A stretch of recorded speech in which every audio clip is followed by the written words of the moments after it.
Hey everyone, I'm Dr. Dolores Tarver. I'm a licensed psychologist here in Georgia, and one of my purposes is to bring information to people to help them to be the most well they can be in their lives. And so I want to talk to you today about transitions. I know that we are going through a period of transition right now. People are unemployed or working from home. Children are being educated by their parents at home. People are having to try to figure out a new normal for themselves. We don't really know for certain how long we may have to be in shelter, and so we're trying to figure those things out. So transitions is a difficult time for people because of those uncertainties. So the Dave Test, which is one of my favorite books, talks about 5 ways in one of the chapters to manage transitions, and I want to talk to you about some of those things today. I know that we are often using things that are unhealthy to get through life transitions. So that might be shopping excessively, that might be drinking, it might be gambling, it might be eating emotionally, overeating emotionally. It might be getting involved with people that are not healthy for us. And I also recognize that during this time, there are a lot of things that are closed. So we can't get to those bars possibly to drink. We can't access that food in the same way that we might be able to access it. Or maybe we do have access to it and we're just hiding and hoarding it at home. Nonetheless, here is a time for us to really talk about other alternatives to manage these times of transition instead of those things that could be ultimately destructive to us. One of the things I want to talk to you all about is loving freely. I know that we all are very, very different in how we express our love and the things that give us joy.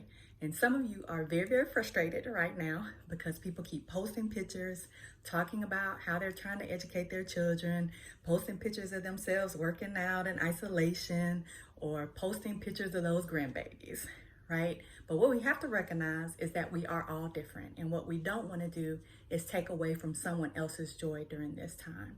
How we choose to love on ourselves and love on other people, that's up to us. Now, you may not choose to do that. It doesn't mean it's right or wrong the way someone else chooses to do it. And I promise you, no matter how many times you see those cute grandbabies, it is not ultimately going to hurt you. It may frustrate and irritate you during this time because I think we're more critical than we often are when we're going through periods of frustration like this, but it will not hurt you, I can guarantee you. But you do have the option of not looking at those things if that's not the thing that gives you joy. However, there may be other things that give you joy. This is a good time to do service projects for people. You may be able to find ways to help our physicians and our other medical providers get needed supplies like masks or cleaning supplies that could be helpful to them. You may be able to help in transporting food to children who may not be otherwise able to get it. You might be able to call and check on some of our sick and shut-in who aren't able to have contact with their families regularly. So you can also do your civic duty at this time, and that can be the way that you love on yourself and love on other people. It's not whether it's a right or wrong or good or bad thing. It's just finding that thing that gives you joy. And every day during a period of transition, you need to find something that gives you joy. We also need to acknowledge our mortality. We don't like to talk about death, but the truth is all of us is going to die someday. Now, we don't necessarily want that to be today, but there will be a day when we no longer will be here. So during the time we are here, we want to be able to acknowledge whatever fears that we may have about death and recognize that there are ways that we can make sure that we're healthy and don't choose death any sooner than we need to, right? So what are those things? The basics. We need to eat healthy. We need to get adequate rest. We need to exercise. We need to nurture our spiritual selves. We all have some connection to spirituality, whether that's a particular faith that you practice, or if that's your own connection to your one true God, to the earth around you, whatever it is, connecting to those things and making sure that you're doing so, again, every day. More importantly, during this time, you want to make sure that the people who you are around are also encouraging and nurturing those healthy behaviors that you have.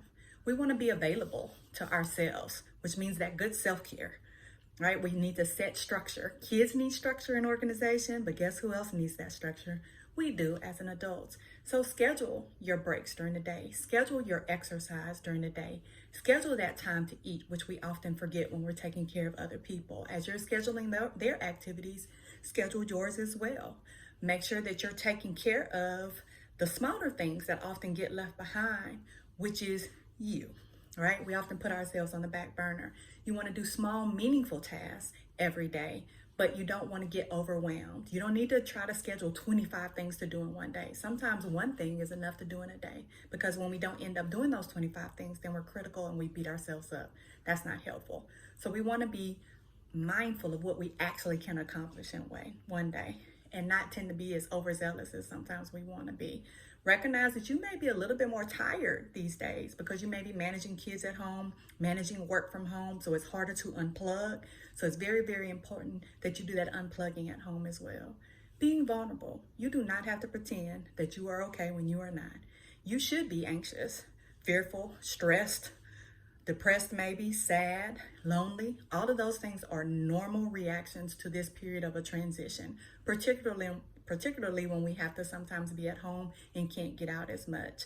So acknowledge that. You can acknowledge that to yourself. You can write that down on paper. You can talk to people who are supportive about it, but be open and honest with yourself about the fact that you do have feelings. Yes, imagine that. We have feelings. Feelings aren't bad. It's when we stuff them or try to numb them with substances or avoid them by trying to sleep or distract ourselves that we don't end up addressing them. And that's when they cause us problems. So make sure you're attending to your feelings. Be candid, but also kind. People are going to have different levels of worry and anxiety and boundaries during this time. Someone may very well call you every day with their interpretation of what they saw in the news about COVID-19, and that may be something that helps them. It may not be helpful to you. It is okay for you to say, hey, I would appreciate if you did not call and tell me that every day. I'm trying to limit how much access I have to that information because it increases my anxiety.